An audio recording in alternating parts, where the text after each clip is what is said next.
Bienvenue dans All Judo le Mag, notre nouveau magazine 100% judo, dans lequel nous vous proposerons chaque mois un large tour d'horizon de la planète judo.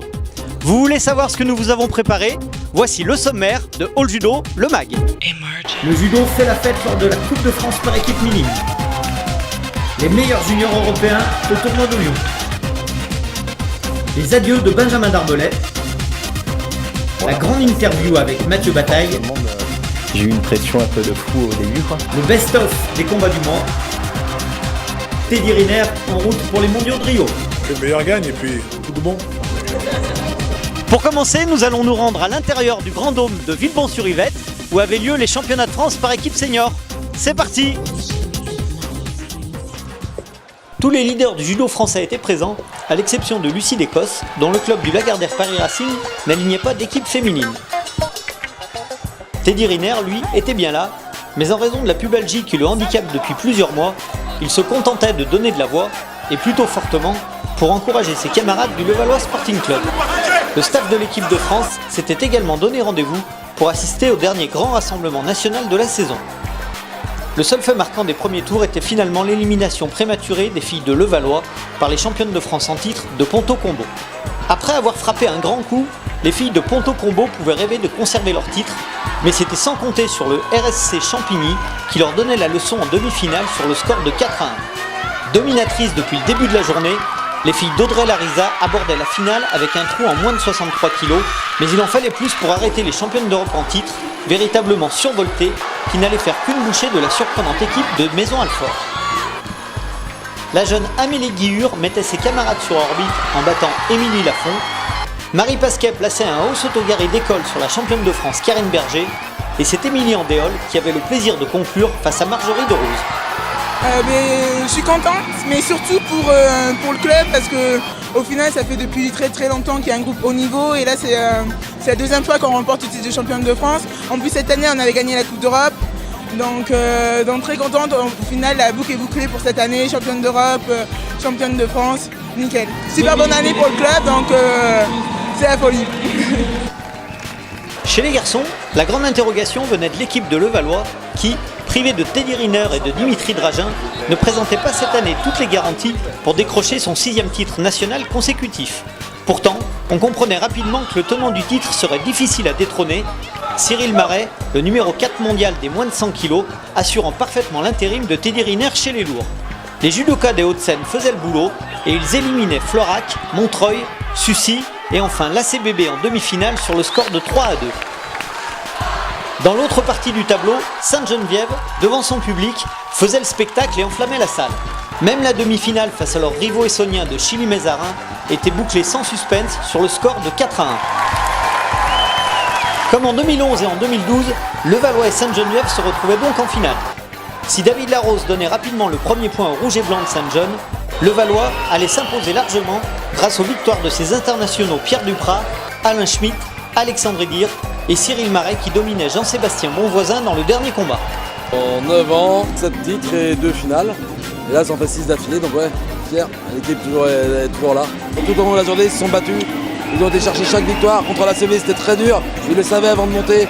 Ils sont partis avec ce petit avantage peut-être au niveau de l'état d'esprit qu'ils ont démontré tout de suite en finale contre Sainte-Jeune. Donc ouais, je suis très fier d'eux.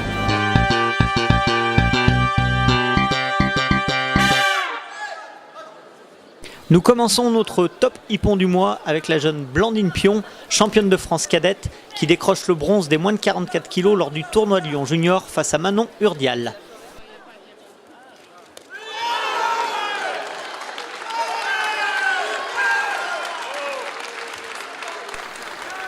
C'est avec ce joli Seoinage à genoux, parfaitement enroulé, qu'elle décroche sa première médaille de bronze internationale dans les rangs juniors. Finale des championnats de France par équipe, le combat des moins de 66 kg opposait Baptiste Leroy à David Larose, qui remporte le premier point pour son équipe sur ce grand Uchimata forme Makikomi. Face à Quentin Joubert, Alain Schmitt, le plus japonais des judokas français, remporte le combat avec un joli Morote Seoinage, sans doute le plus joli pion de la finale.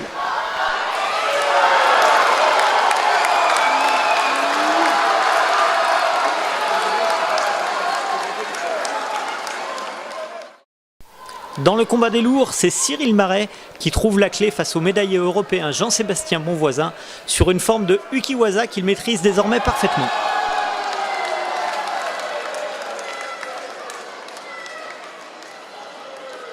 Et pour finir, attention, ça va très vite, le Haut-Sotogari de Marie Pasquet sur Karine Berger qui donne un point à Champigny dans la finale qui l'oppose au judo club de Maison-Alfort.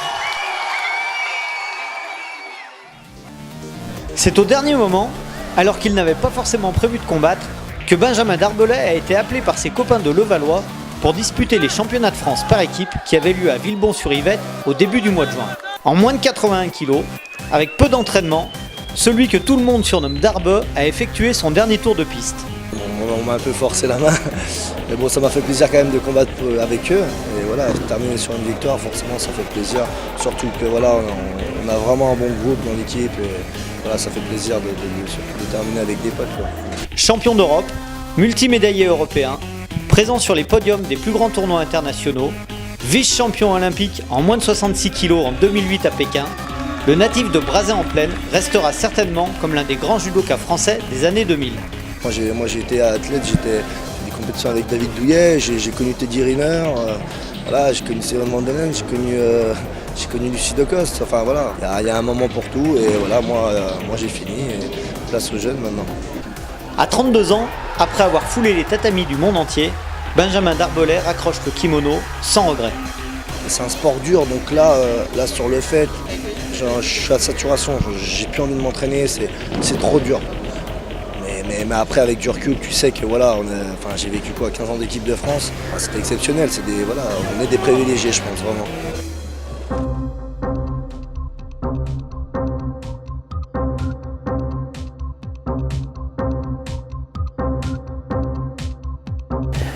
Alors ça, c'est, on va dire, 28 ans après, on va dire, quand j'ai commencé le judo à l'âge de 6 ans au club d'Étape-sur-Mer. Et puis voilà, en 2013, un peu plus vieux, toujours avec le sourire, judoka. Déjà, je suis pas de France Junior. Hein. Moi, je suis sorti un peu du chapeau comme ça, personne ne m'avait vu nulle part. Hein. Et quand je gagne les France, voilà, j'ai pris que des gabarits. À l'époque, je devais faire, c'était plus de 95, je devais faire 100 kilos. Quoi. Donc, si tu te battais pas avec des gars qui en faisaient 30-40 kilos de plus, t'allais te faire écrabouiller. Donc, c'est vrai que j'ai joué un peu sur ma vitesse.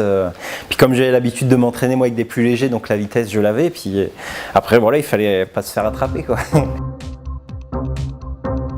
L'INSEP, c'est mes débuts, début 97, donc on va dire que c'était difficile quand même, parce que c'est vrai que moi j'étais pas en pôle, donc je suis arrivé ici sur l'INSEP, c'est grâce à mon titre de champion de France junior, c'est les entraîneurs de l'époque m'ont demandé si je voulais intégrer l'INSEP. Je me suis dit c'est la chance à saisir tout de suite, peut-être qu'elle viendra pas deux fois, donc j'ai sauté sur l'occasion, mais c'était dur au début parce que j'avais pas l'habitude de m'entraîner avec des lourds. Là quand tu arrives sur l'INSEP, tu t'entraînes, à l'époque il y avait encore David Douillet, tout ça. Donc tu t'entraînes avec des gars qui font 130-140 kilos et c'est des tâtés de 10-12 randonnées. Donc moi qui s'entraînais, on va dire, avec des collègues de maximum de faire 90 kilos. Donc c'est vrai que ça m'a changé, c'était dur au début. Donc, mais bon, après, comme on dit au début, tu sers de viande et puis voilà, après, une fois que tu as passé le cap, c'est toi après qui monte. Donc ça va. Jeux Olympiques. J'ai eu la chance quand même d'y participer une fois en 2004. Malheureusement, c'est mal passé. Je perds sur Tangrieff, Louzbek, premier tour. Donc pas repêché. Voilà, donc j'aurais préféré 4 ans plus tard, je pense que ça aurait été plus le top. C'est vrai un peu tôt, c'est vrai que j'ai commencé simplement, j'avais 25 ans, 26 ans, j'allais avoir 26 ans. Donc c'est vrai que chez les lourds, tu arrives à maturité vers 28, 29 ans, donc pour certains, pas pour tout le monde. Mais, donc c'est vrai que 4 ans plus tard, je pense que ça aurait été mieux pour moi. Teddy, c'est vrai que nous on l'a vu arriver très tôt, il était cadet, donc déjà un gabarit quand même, tu voyais qu'il y avait un bon petit gabarit, il fallait envelopper tout ça, et puis c'était bon quoi, Peut-être un peu tôt, mais bon, déjà quand on a vu en 2007, premier championnat d'Europe, champion d'Europe, premier championnat du monde, champion du monde. Donc voilà, là tu te dis, bon, il avait à l'époque, il avait 18 ans et même pas, ou il venait d'avoir 18 ans, donc c'est vrai que tu te dis, oh lui, je pense qu'il a fait une carrière pas mal, parce que bon, il allait faire que progresser. S'il continue à s'entraîner comme ça, il pouvait que progresser, donc ça a suivi, hein, et là il progresse encore, quoi. Championnat du monde à Tokyo 2010, où on va dire c'est peut-être l'une des médailles où je m'attendais le moins, parce que j'étais descendu en moins de 100 kg, et je sais pas moi, 6 mois, même pas 6 mois avant, 5 mois avant, on m'avait demandé de faire une poule de sélection en lourd si je voulais retirer en lourd. Bon, je me suis dit, bon, maintenant comme on peut en remettre deux athlètes avec Teddy qui prenaient la place, donc c'était bouché, mais là il disait qu'on pouvait en mettre 2, je me suis dit, bon allez tiens, on va tenter, puis on verra. Et là, bon, j'arrive et on me sélectionne quand même sur les mondes à Tokyo. Quand tu as déjà ramené des médailles mondiales, tu te dis, bon, tu n'as plus rien à prouver, on sait que voilà, tu as le niveau, alors tu lâches tout, tu y vas, tu donnes tout ce que tu as, et puis ça passe. Journée très dure, par contre, je suis sorti de là, j'étais cassé de partout. Mais bon, pas de regret, il y a une médaille au bout, donc c'est vrai que c'est magnifique. Puis c'était mon fils qui était né 2-3 jours avant de partir, donc c'était encore plus grandiose, parce que c'est vrai que c'était un peu partir comme ça, quand tu as ton premier enfant qui vient de naître, ça fout un petit peu les boules, donc tu te dis, allez, je vais pas y aller pour rien, je vais essayer de lui ramener une petite médaille, et puis voilà, ça a pas loupé. Je suis content, quoi. Le rêve serait été de faire la finale avec Teddy, mais bon, voilà, déjà 3e, 2 Français sur le podium, c'est beau. Championnat du monde par équipe à Bercy. Pendant l'échauffement, on m'a dit, bon, c'est toi qui vas combattre, Teddy est blessé de la veille, donc c'est toi qui vas commencer le championnat. Donc là, je peux te dire, une pression de dingue. Tout le public attendait Teddy. Teddy, c'est le point assuré, entre guillemets, donc voilà, remplacer Teddy devant tout le monde, j'ai eu une pression un peu de fou au début, quoi. C'était un moment magique, hein, 2-2 contre les Russes. Il faut aller chercher le combat, puis tu mets une gamelle, il pond debout en plus, voilà, t'es en folie, quoi.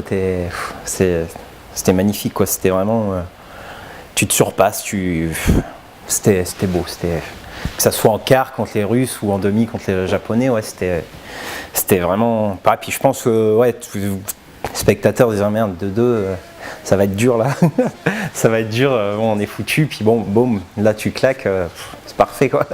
C'est le scénario idéal. Il a sorti son championnat, il a anesthésié. C'est l'un des plus beaux moments, en plus en équipe, on repart tous avec une médaille. Ouais, c'était vraiment un souvenir qui va rester gravé, sûr. Pour revenir il n'y a pas très longtemps, je sais pas, du monde par équipe, quoi, que ce soit le Russe Terkov ou Kamikawa, voilà, sur le papier, je pense pas qu'il y a beaucoup de monde qui aurait misé sur moi, donc c'est vrai que voilà, là c'était, puis en plus avec l'ambiance de folie qu'il y a eu, ça donne l'envie, quoi, de se surpasser puis de faire plaisir à tout le monde, quoi. Même au niveau de l'entraînement, hein, souvent quand on les prend en stage et tout, c'est vrai que moi à l'entraînement, tu peux pas être à 150% à chaque combat, c'est impossible. Donc moi, je me fais un peu découper comme je suis pas sur les compètes, je suis obligé d'être à 150%. Autrement, avec mon gabarit, c'est un peu dur. Donc c'est vrai que même au niveau des stages et tout, je me faisais un peu découper par certains, que après je prenais en compétition. Et voilà, là c'était la baston, j'étais à 200%, c'était la guerre, quoi. C'était allez, le meilleur gagnera. Donc c'est vrai que il faut se dépasser, quoi. Tu te dis, bon allez, on y va, et puis voilà, on va se battre comme je sais faire. Moi, c'est mon domaine, aller à la baston, et puis ça passe, tant mieux, ça passe pas, voilà, c'est la vie, mais au moins j'aurais tout donné, et puis pas avoir de regrets, quoi.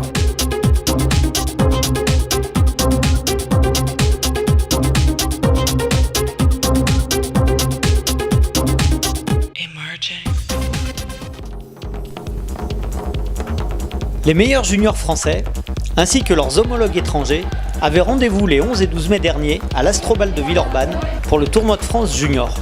Si pour cette édition 2013, les organisateurs pouvaient déplorer l'absence des Japonais, ou encore celle des Brésiliens présents l'année précédente, le plateau restait de qualité. Il y a un beau plateau avec des délégations très nombreuses comme la Russie, l'Allemagne qui sont fidèles à ce tournoi. Nous n'avons pas malheureusement la délégation brésilienne qui était présente l'an dernier aussi avec une trentaine d'athlètes.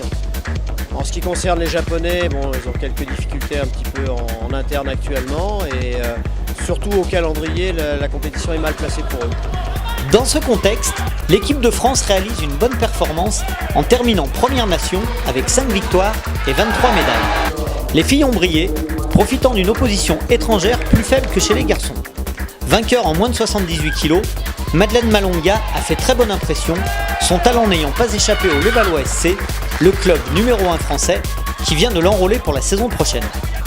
Pourtant, le bon résultat d'ensemble ne doit pas cacher la relative faiblesse de l'équipe de France masculine, seulement 4e, et qui ne remporte qu'une seule victoire grâce au surprenant Emre Sanal, vainqueur chez les lourds malgré son petit gabarit.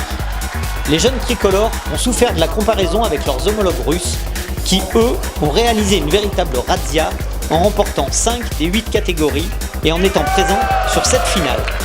Malgré l'absence des Japonais, les Russes restent des fidèles du tournoi. Ну, это все люди, да, практически, скажем так, те люди, которые были призерами первенства России по этому возрасту, в этом году. Ну, во-первых, свои традиции есть, и сильная команда такая же, сильная команда, и как бы одна из лидирующих, скажем так, все равно в дзюдо. Поэтому нам интересно, приятно и интересно. Point de départ de la saison internationale, ce tournoi aura permis à l'encadrement de l'équipe de France junior d'avoir une première impression avant les grands tournois estivaux qui auront lieu en Pologne en juillet, en Allemagne au mois d'août et qui permettront de dégager l'équipe titulaire pour les championnats d'Europe prévus en septembre à Sarajevo. Même s'il n'y avait pas beaucoup d'étrangères, au moins on bat les meilleurs, donc ça c'est intéressant. 4 Marseillaises pour les filles et mon petite touche finale quand même en lourd là, Monsieur Zanal qui gagne là aussi, je pense que c'est plutôt très bien.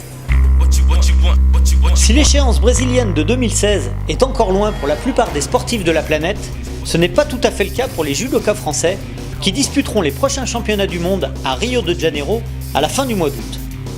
Avant de débuter une série de stages qui les emmènera en France et à l'étranger, les Bleus avaient donné rendez-vous pour un point presse le 11 juin dernier dans les locaux de l'un des partenaires historiques de la Fédération française de judo.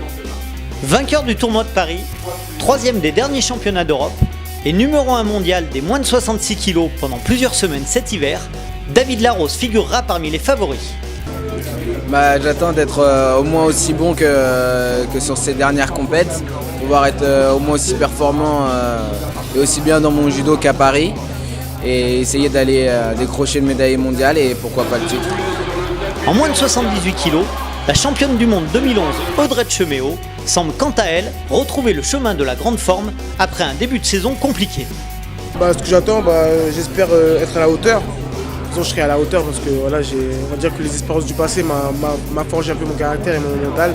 Donc je pense que le Rio sera une nouvelle musique. Avec 5 titres de championne du monde à L2, Lucie d'Écosse en moins de 70 kg et Gévry Zeman en moins de 63 kg feront encore partie des filles à battre, même si elles ne dominent plus autant leurs catégories respectives qu'il y a quelques temps. Ce seront mes derniers championnats du monde et aujourd'hui, par rapport à la saison que j'ai faite et par rapport aux adversaires qu'il y a, je sais que ce sera difficile, mais comme toutes les autres années, et à partir du moment où j'ai le niveau pour décrocher le titre, je vais me battre jusqu'au bout. C'est vrai que de revenir à Rio, ça va me rappeler de beaux souvenirs et j'aurai vraiment à cœur d'aller chercher encore ce nouveau titre. À n'en pas douter, ces championnats du monde auront une saveur particulière pour Teddy Riner, qui reviendra sur le terrain de ses premiers exploits.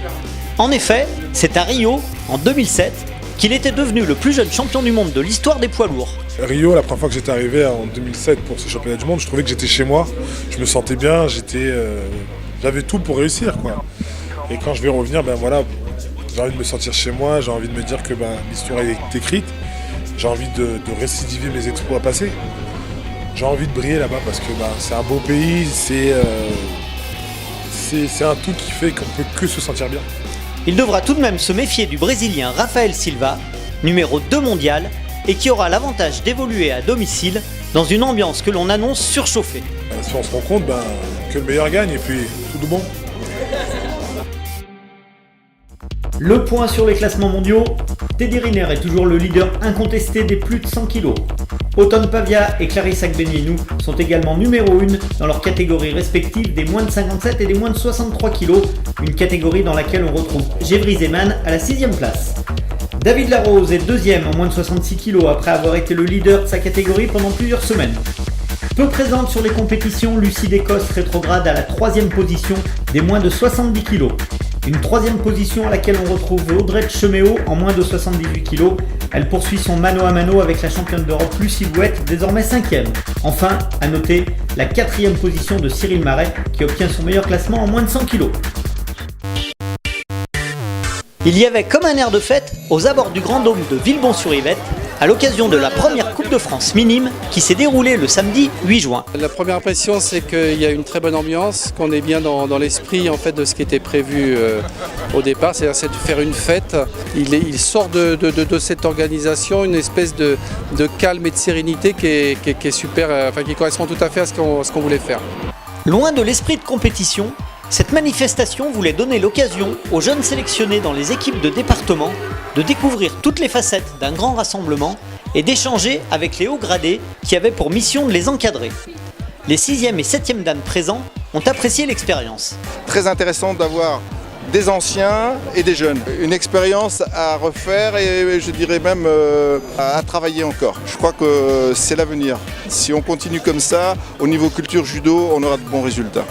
La formule de compétition était également novatrice puisqu'elle opposait des équipes de 9 filles ou de 10 garçons et que chaque rencontre débutait par un duel de kata dont le couple vainqueur permettait à son équipe d'obtenir le point décisif en cas d'égalité parfaite à l'issue des combats. Au-delà du sportif, les jeunes judokas étaient également impliqués dans des tâches liées à l'organisation comme l'arbitrage, l'animation, la mise en place du tirage au sort, la cérémonie d'ouverture ou encore la communication. Une véritable réussite du point de vue pédagogique. Les animations nous intéressent beaucoup et c'est pour ça qu'on a essayé de créer quelque chose qui permette d'avoir une bonne ambiance, que les gamins qu'ils aient perdu ou qu'ils aient gagné, c'est pas très grave, il faut qu'ils progressent, qu'ils soient heureux et qu'on accomplisse notre mission éducative. Pour la petite histoire, on retiendra que chez les garçons, les Hauts-de-Seine l'ont emporté devant les Bouches-du-Rhône, tandis que chez les filles, c'est le Nord qui s'impose face au Val d'Oise. La compétition s'est malheureusement terminée très tard, aux alentours de 23h, et c'est sans doute le principal point qu'il faudra corriger pour la prochaine édition. Mais finalement, finir tard, c'est aussi le propre d'une fête réussie. Voilà, je conclus cette émission en compagnie de l'équipe minime du Maine-et-Loire. Ouais ! Et je vous donne rendez-vous le mois prochain. D'ici là, restez au contact de l'actualité sur All Judo le site, sur les applications mobiles et surtout pensez à mettre le kimono. Salut!